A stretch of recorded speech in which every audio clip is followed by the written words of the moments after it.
You can also listen to us on SoundCloud at soundcloud.com/The Clock Cleaners. Hello and welcome to the Clock Cleaners podcast. I'm Matt. And I'm Keith. And today we'll be recapping SmackDown from May 30th. Yes. So I thought this was a pretty good show. It was better than Raw. Well, that's really not saying much. It's true. But I thought... I didn't think it was particularly good, but it was better than Raw. No, you fell asleep. Exactly. Exactly. No, I thought it flowed pretty well. It started well. Yeah, it did. Well, I should say the first actual segment was good. The beginning was a little awkward. Before the show opened, we had all 5 women in the number 1 contendership Fatal 5-Way, right? That was just an elimination match. Oh, okay. They didn't call it a Fatal 5-Way because enough. Raw's doing it. Yeah, it was just elimination. All right. Anyway, they all went over, saying how they're going to become the number 1 contender. Yeah, doing that, I guess, talking to the camera promo deal. Yeah. Like I said, kind of been soured on the women's division of SmackDown. This is not really doing anything interesting. Well, yeah. But that's my point. Yeah. Anyway. So they did that, and then they cut to the ring with Kevin Owens sitting in the ring with the Jarratron 6500, because now he is the new host of the highlight reel. He didn't actually rename it, did he? No, he didn't rename it. He just said that this is his TV, and it's his show now. He's really going with it. Yeah. Well, I mean, he's still cutting down Jericho, still talking about him. Exactly. That's what good heels do. I know. They don't forget. Oh, that's true. They do not forget. Kevin Owens never forgets. He's like an elephant or a whale. Or a whale. Of course, they had to be both big. Yeah, things. they have good memory, supposedly. All right. I don't know. That's what I hear. His memory is very good. Yes, his memory is great. Anyway, he calls down his guest, who is Shinsuke Nakamura. Yep. And I guess, what was he talking about? The Money in the Bank match or whatever, and said... Yeah, he kind of just talks down Shinsuke. Yeah, and then Shinsuke reminds him that he pinned him last week. Right. And then Owens says that the last guy that thought he was a rock star, Owens put him into early retirement. Yeah, and that's when he started talking about Jericho. Yeah, again. yeah. He was going on about Jericho a couple times. It's true. And then all of a sudden Corbin comes out. And, he interrupted. Yeah. But this was more of him talking about Shinsuke. Yeah. Well, he doesn't like the fact that he's getting attention. Right. So he said that the highlight reel should be about highlights of real superstars. Yeah. And then they cut back to last week with Corbin beating down Sami Zayn. Yeah. And then Shinsuke's like, you were just mad because he beat you twice. Yeah. And that's when he started to threaten Shinsuke. Right. And then, yeah. Well, I think before that, Owens yelled at Corbin and told him to get the hell out of here. Oh yeah, and then this had nothing to do with him. And he said respect his authority. Yeah, something like that. And then Corbin called him Cartman again. Yeah. He started to threaten Shinsuke, and then Sami Zayn comes from the back and attacks Corbin, and then they start brawling. And, heels flee the ring, faces stand tall. And now we have a tag team match. Well, yeah, I guess Sami challenged Corbin and Owens, and then during the commercial, I guess they made it official. Yeah, that's what they always do. Yeah, as we came back with the tag match underway. Well, yes. Yeah. So this was kind of your typical tag match. Mm-hmm. I mean, it's pretty par for the course with these.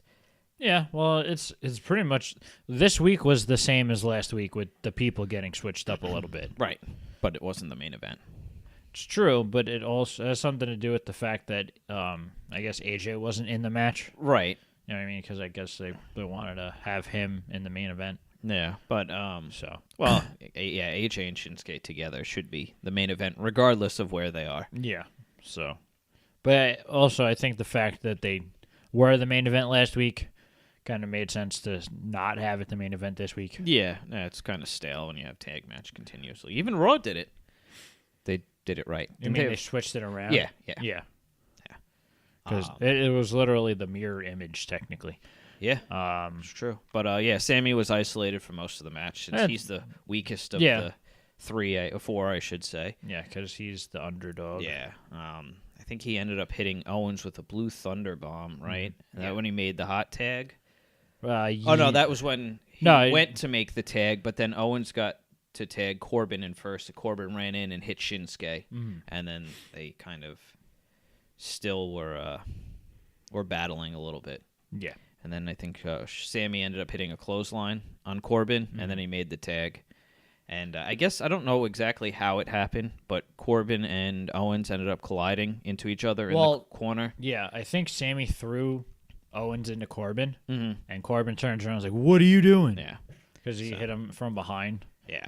And then that was where the dissension happened between that was what Corbin punched Owens in the face. Yeah. Then Sammy came running in and took Corbin out, knocking them both over the top rope. Yeah, and then Shinsuke hit the Kinshasa for the win. Yes. So that's 2 weeks in a row that Shinsuke pinned Owens. Yes. So, which I think we talked about this anyway. That's probably going to be the next feud. Yeah, it makes sense. Certainly building it up now. Yeah. But overall, good match. Decent. Yeah. Well, you got good. Yeah. Good people to work together. It was funny because I thought anyway that Owens and Corbin worked well as a tag team in the beginning. Yeah, like they made a lot of quick tags, like an established tag team would. Well, make. Yeah, they'll do the we're gonna take our time and take out one of them down. Yeah.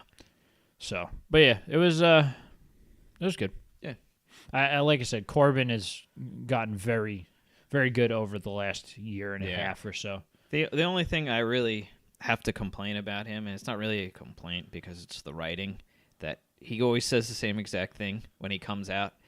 I mean, like his first thing, he says, nobody cares about you or something like that. Yeah, but at the same time, the New Day's thing is always the same thing over and over again. Yeah. We've learned that apparently the Usos thing is the same thing over and over again. All right, fair enough. Speaking of the Usos, yes, the next segment, they were in the ring. I guess they came back from commercial. Yeah. There wasn't many backstage segments like right before commercials. Like usually SmackDown had a lot of little backstage segments. I feel like they didn't have that much this week. I don't recall there being that much backstage stuff. Period. Usually they have very little. No, I mean this week. Oh, this week. Yeah. So, but yeah, they come out and the crowd. They said that the crowd is salty because they're champions. Yeah, they're still the champions. They thought that the Usos were going to beat, not the Usos, the American Alpha was going to beat them. Yeah, which nope. And then the Fashion Police are going to beat them, or they probably called them Breezango. Yeah, they went nope. And then they started going on like they normally do, rambling, talking. Well, no, they didn't start talking about the Usos Penitentiary. No, not yet. Yeah, and then the New Day comes out, which. Yeah. See, I kind of told you this was what we were going to get. I wasn't disagreeing with what you said was going to happen. I was just saying that the New Day didn't necessarily need to be in the title picture. Okay. At least that's what I thought. I don't remember. I thought you said you didn't think that. You thought they would be a side attraction. I figured that they would continue the Fashion Police storyline for a little bit longer. Eventually, obviously, the New Day would be in the title picture. But I felt that they didn't need it. Mm-hmm. And it would make sense for them to feud with someone else to, get the tag team division up a little bit. Yeah. But obviously, there's nothing wrong with them feuding with the Usos at first. No. But obviously, if you put the belts on the New Day, it's going to look a lot better than... The Usos? Yeah. The Criminals? The Criminals. Yeah. I agree. Speaking of criminals, they did call it their penitentiary again. I guess that's true. They've got the SmackDown tag division on lock, I believe is what they said. They did say that. Yeah. So, but and then the New Day started making some kind of prison movie reference. Yeah. I think that one went over my head a little bit, but I knew what they were doing. I just didn't know what it was from. I try to turn my brain off when they're in the ring because they do so many weird things. Yeah. Well, it was very funny uncomfortable because they're taking turns saying things, and the Uso said something about the Uso Penitentiary, and it was Big E's turn to talk. So I'm like, oh, there's going to be a dropping the soap reference right there, and surprisingly, he didn't. It was weird. But yeah, they basically just said they want the SmackDown Tag Team Championships, and apparently they got Shane to make the match. Yes, Money in the Bank. Yes, they'll be facing them at Money in the Bank. Yeah. I guess this is going to be the end of the Usos' reign, probably. That's fine. I'm okay with it. Yeah, but I don't know. The only question is who the hell's going to face them after that. That's a great question. I know. Yeah. Yeah, I don't know. Yeah, whatever. Unless they bring Carlito back. Well, they could put the Colognes against them, but it wouldn't be as good. I mean, it's funny because it's like, okay, they're here. All right, it's exactly where I was going. I was gonna say they're here, and the Usos are like down here, and then like the Colognes are like, at least right now, they're like down here, and then the Ascension are like on the floor, or at least the way that they've been still hitting each other in the closet, in the back, so hyping themselves up. Don't touch her. You creeps. Yeah. All right. So here you say there's a preview for the main event. That's not that backstage segment, is it? Or is it just no? That was a separate one. We kind of just saw them announce, talking about it. So it was like the going screen. Over. Yeah. No, because that came up later on. Yeah, that's what I thought. I'm like, it was AJ's interview with Renee. Yeah. And then we revisited Jinder winning the title and his Punjabi celebration last week. That was weird. That was like an NXT-like thing to do. Like a package because you've got no time, or you got time to waste. Yeah. Because what they did was they recapped something that happened already, and the main roster doesn't do that. No, but I guess this is a special case. I don't know. Especially because it wasn't like an interaction. It was because like they did it with the Roman Reigns and Braun Strowman thing. Mm-hmm. They revisited that every week. But like normally, like because let's say for argument's sake, the Bayley versus and Alexa Bliss "This Is Your Life" thing wasn't a train wreck, and it was good. Right. If it's comparable, if they did that and recapped it, that was an interaction. They did it with the Festival of Friendship, actually. Now I think about it. So maybe it is more common. It's just this one stood out a little bit. But there was an interaction between multiple people in that. This was just Jinder. Yeah, that and like they showed a little clips from the match. So but this is not really off topic, but it is. Apparently, I guess Rusev was supposed to get Jinder's push had he not been hurt. Yeah.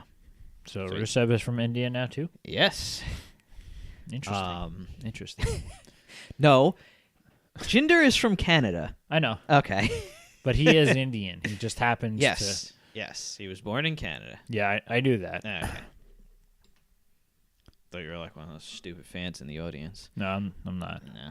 I'm not in the audience. Yeah. So, I think... I'm sure a lot of people were under the assumption that the Fashion Files were done. Wow. But they are not. Yeah, they went in a different direction, though. Yeah, this was good. It was good. No, they haven't had a misstep yet. No. In terms of the writing since they won that, Beat the Clock challenge. Yes. Because the Fashion Files have all been good.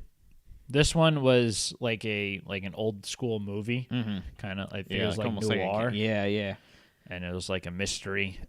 They've really changed it up. I mean, this just added a whole new element to. Well, and the fact that they're keeping it fresh by changing things right a little every bit week is surprising because yeah. usually they'll just beat a dead horse, no problem. And it seems to be pretty much that everybody's enjoying these segments. Yeah, I would assume that they are. Yeah. Well, obviously. So they had Fandango walking down the hallway wearing a detective's coat or something. Yeah. And then he's walking towards their office. Sweet Richard Simmons or something like that. And apparently their office door, I guess, was ajar. Yeah. And then he takes out his water gun. He walks in. The place is torn apart. Yeah. And there's an image of a shadow of a woman. There's a silhouette of a woman that actually looked a lot like Sable. Oh, I was going to say maybe they was doing something with Lana, but no, Sable's it looked like good... Sable. and then they cut back to Fandango, who looks back over, and then they cut back over to where the silhouette was. Yeah, and then it was Fandango's like, freeze, dirtbag, and then Tyler goes, breeze, dirtbag. It's more like, breeze, dirtbag. And then he was dressed in drag, Tyler was. Of course, wearing a wig and a dress, or I guess. And then like Fandango was like, why is my partner still undercover in his head? And then Breeze was could read his thoughts. Oh, good. He thinks I'm undercover. Yeah. So they were going back and forth with this. It's like, why can you hear my thoughts? And then I guess they found like a bottle of cologne, right, on the table. Yeah, it was like broken on the table. Yeah. So Fandango proceeds to lick it. Yeah, he was going on about it, and then he puts it on his skin and then licks it, and and he starts reading the components of it, or what was it? Some kind of alcohol. Yeah, tree frog excrement, like that, and something else. I don't remember what the third thing was. So but it was funny. So apparently their next case is against the colognes. Yeah. Because, colognes, it's the same thing. It was good, though. Yeah, it was good. Like I said, those segments are on point, more or less. It's refreshing. Yeah. That's really what it is. They're trying to be entertaining. Mm-hmm. And they're doing a great job of it. Yeah. Well, by they, I was actually talking about the SmackDown writers. Oh, okay. And it just happens that Breezango's doing a good job with what they're giving. Yeah. But, I mean, even beforehand, they were doing stuff. Like, just by themselves being the fashion police. Yeah. Well, because they were given this crappy gimmick, and then they're like they're probably the ones. They're probably the ones who came out with the tickets. Oh yeah. So, and they're like, oh, that's a good idea. Yeah. And they start having. It was the one off where Breeze turned in or dressed like Nikki Breezy Bella. Yeah. Oh, that was so and good. that turned into the disguises. And so. My favorite was still when Daniel Bryan was backstage and. Tyler came up dressed as Nikki, and I forget what he said. He was going to be in the women's match, and he asked to be in the women's match. the women's match, and then pulls off the wig. It was like one of those Scooby-Doo moments. Meddling kids. I would have gotten away with it if it wasn't for you meddling kids. Yeah. Good stuff. But speaking of the women, we had the Fatal 5-Way. I guess it's not the Fatal 5-Way. Yeah. The 5-way elimination match for the number one contendership. For the women's championship. Yeah. So I thought this was a really good segment. It got to where it needed to go. Right. But and they did it in a way that made sense. Because usually they don't like doing that. So basically they were all in the ring and kind of pushing each other. Well, it was Charlotte came out first, and then it was the three heels. And then Becky came out last. And what had happened was the three heels were on the right side of the ring, and Becky came in next to Charlotte, and then that's when as soon as Becky came in, they started shoving each other. Yeah, that's what I was talking about. Yeah. And then people started getting knocked out of the ring. I mean, there would have been plenty of time for the referee to call for the bell. Yeah, he could have just called as soon as they started brawling, because they've done that before. Right, yeah. But basically all hell broke loose. Yeah. It's really funny watching referees not being able to handle what's going on. Because the referee was screaming, Tamina, we got to get them back in the ring. We have to get them back in the ring. Because it was funny, because he's just yelling and she's not even paying attention. Yeah. But yeah, the action went to the outside. So everybody kind of squared off. Well, I guess, they're not really because there was 5 people. Well, yeah, it was more like they're just taking turns beating on each other. Getting spots in and stuff like that. I think Becky scaled the barricade, and I forget who she hit into the timekeeper's area. She threw Carmella into Was it Carmella? Okay, yeah. That's what it was. Tamina took the monitors and the top off of the commentator's table. Yeah. So while I was watching this, I was thinking, I'm like, okay, who's going to go through the table? And then at one point, Natalya had control over Charlotte, so I'm like, is she going to put her in a sharpshooter on the table? Well, that'd be dumb. Natalya had gotten thrown into the ring steps before that. Yeah. So, yeah, she took a good amount of damage from because later... She's the most experienced one, too. Well, that too, but later on, she ends up getting powerbombed through the table by Charlotte. She just slides down the back. Yeah. The table broke, but it did. So. This wasn't a replay of Hell in a Cell where Sasha did not break the table. Yeah. That was rough. Well, it's also a different kind of table. I would imagine that those are probably easier to break when they're made to break. Yeah. Yeah, that is true. But yeah, so everything kind of calms down, and Shane comes out, and... they're all sitting around the outside. Yeah. It was kind of funny because Becky and Carmella were near each other, and it looked like Becky was... like hurt, but Carmella looked like she was just sitting and waiting. Yeah. So yeah, Shane comes out and announces we're gonna get the first women's Money in the Bank match. Yeah. The funny part about his entrance was that he just He just did his normal strolled down to entrance the into the ring. It's like, hey, how you guys doing tonight, Yeah. Hotlanta? Yeah, nothing's going on. And then he finally turns his attention to the women. Yeah, and then announces, like you said, the Money in the Bank match. Yeah, but no, I thought this was a good, like you said, segueing into the Money in the Bank match. Mm-hmm. This is much better than the teams against each other. You're talking about what happened last Backlash? I'm just talking about in general everything that's happened before this. Oh, okay. Yeah. Since the shakeup. So, you think this is why Charlotte's on SmackDown? What? So she can be the first woman winning the Money in the Bank, because she was the first to main event a Raw. That's not even true, because Lita and Trish did it. Yeah. But the most recent to main event a Raw, First she did one it in a several Hell in a Cell times. match. First Hell in a Cell. First to main event pay-per-view. Yeah, exactly. Yeah.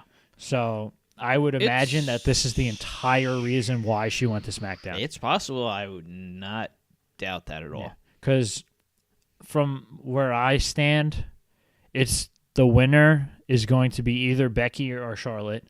Those the only logical winners. winners. I know. Yeah. But I'm just saying, just off of a storyline, and then whoever doesn't win is going to be the next person to face Becky. At least that's how it seems. I love that they're giving the women the chance in this, but in the same breath, Are you talking about the people in the match? Yeah, there's a lot of inexperience. There's a lot of people that haven't been in physical matches. Yeah, I just carrying ladder. It's just an odd. What they'll probably realistically do is make the ladder or the belt lower. The briefcase much lower. Yeah, right.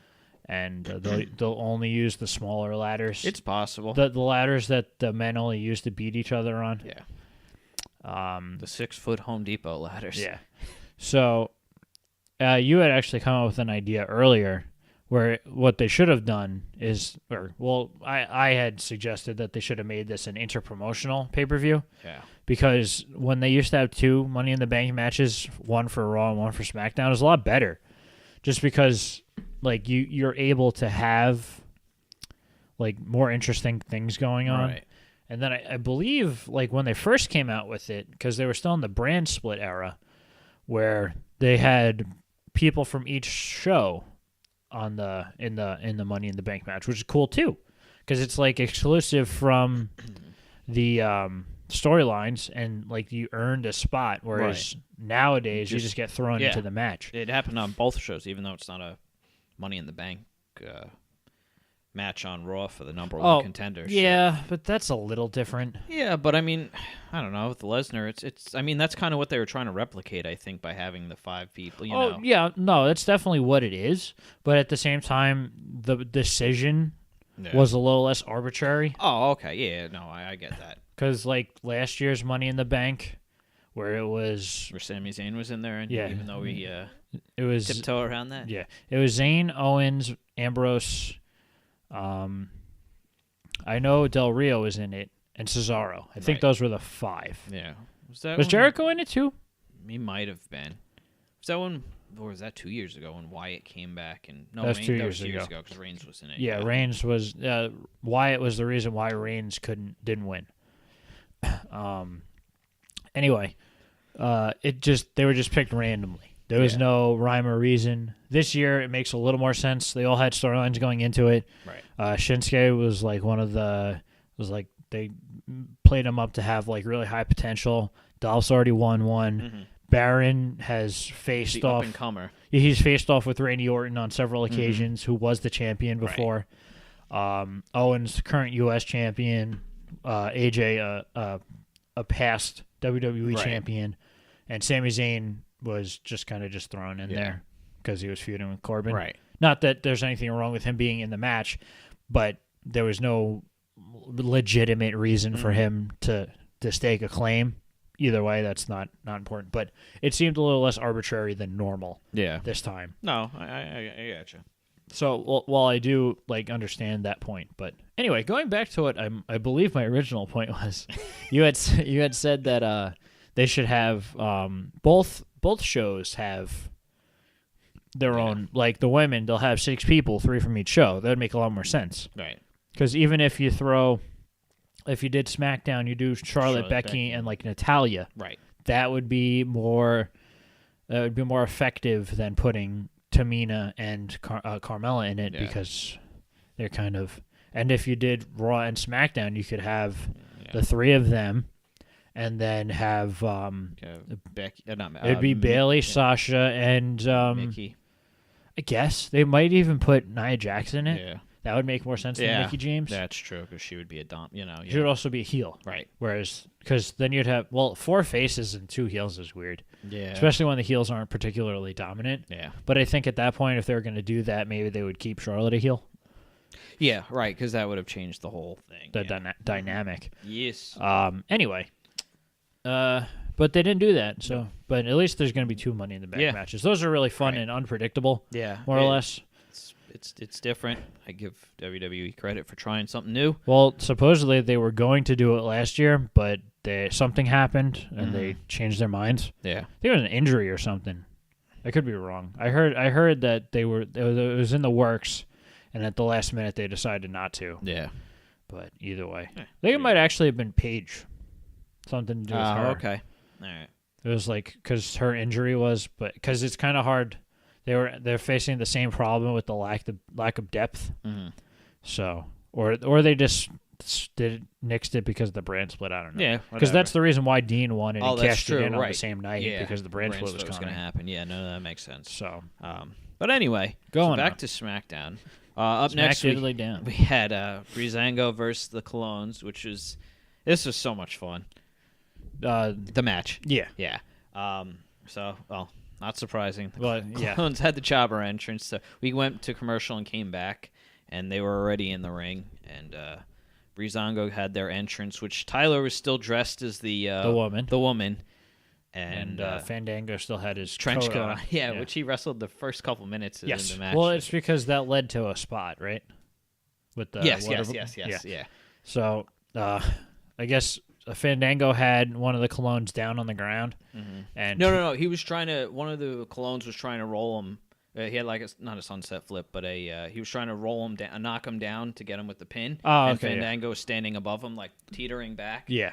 And I guess he went into grab and go into his pocket or his tights and grabbed out the water pistol and started spraying him in the face. And then the other one went over to Breeze and he started shooting him too. Yeah. At some point, they finally did lose the outfits, but I think one of the Colognes grabbed the dress off Tyler and the wig and kind of threw him out. Yeah, and then Tyler ended up getting knocked off the apron and sitting. He's on the outside, and all of a sudden you see the crowd on the get excited. Yeah, get excited and start looking for him. As I guess he rolled underneath the ring. The ring, yeah. And then all of a sudden, Fandango was kept. He was alone for a little while. Yeah. Well, that's kind of what it seems like the thing's going to be for a little while with the gimmicky thing where it's going to be, okay, Fandango has to deal with whatever on his own. And then, but he was getting offense in here and there. Oh, yeah. It wasn't he can handle himself. Yeah, but it's not like getting beat down the whole time. Right. But then after a little while, who comes up on the apron? Carl the janitor. Yep. So he has his mop, and I guess it was a mop, right?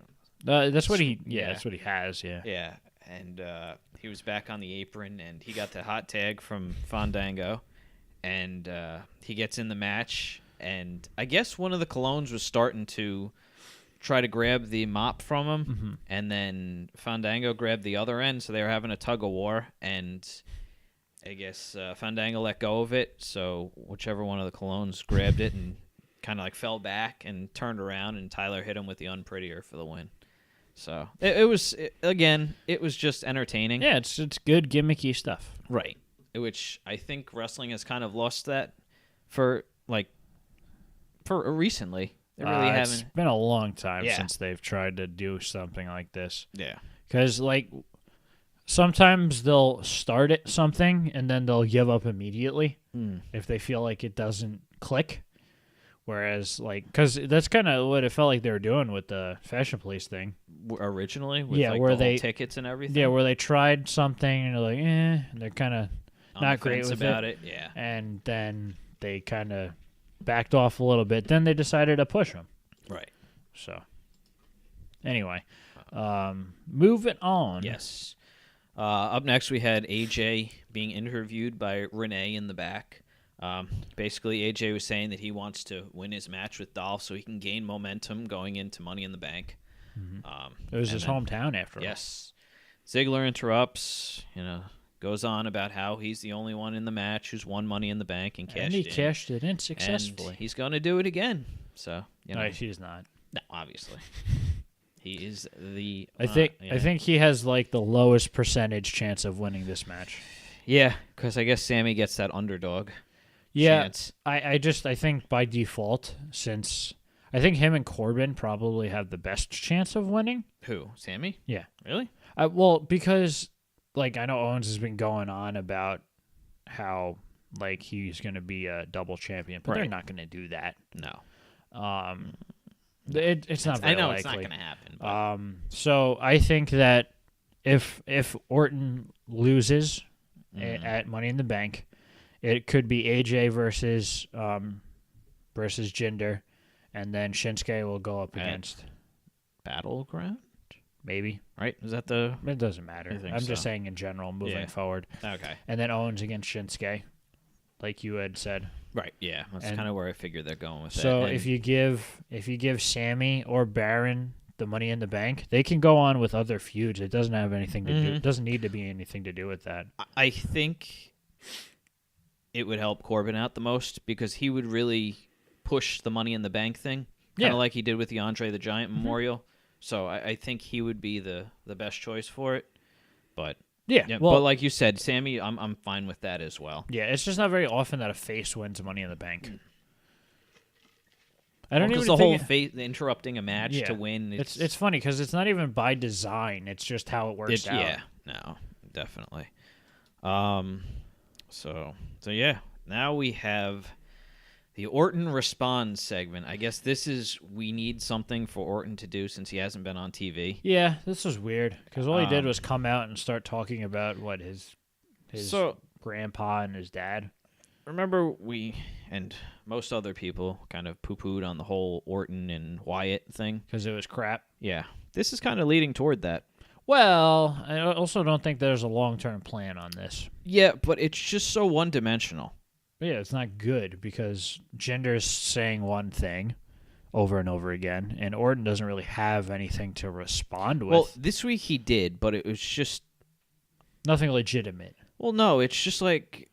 this is 2017, guys. Let's kind of change it. Yeah, because then he went, he said, oh, if my grandfather was still alive, he'd beat me up if I ever let Jinder get away with something like that, or like it was a racial undertone. I guess so. Yeah, and then he said that Jinder was going to get an All-American Orton ass whipping. Like it was just like it's like, bad. Come on, guys.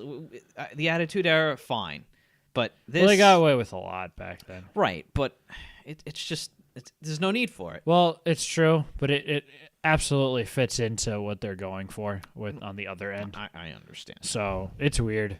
Yeah. Because, like, in this case, technically speaking, Jinder's the face, but they don't want to present him that way. Yeah. Because he's an outsider who's trying to be accepted, and the fans are the heels who won't accept the outsider because of the way they look. Jinder came on the Titantron and kind of went on about the normal stuff. People don't respect me because of my color, so on and so forth.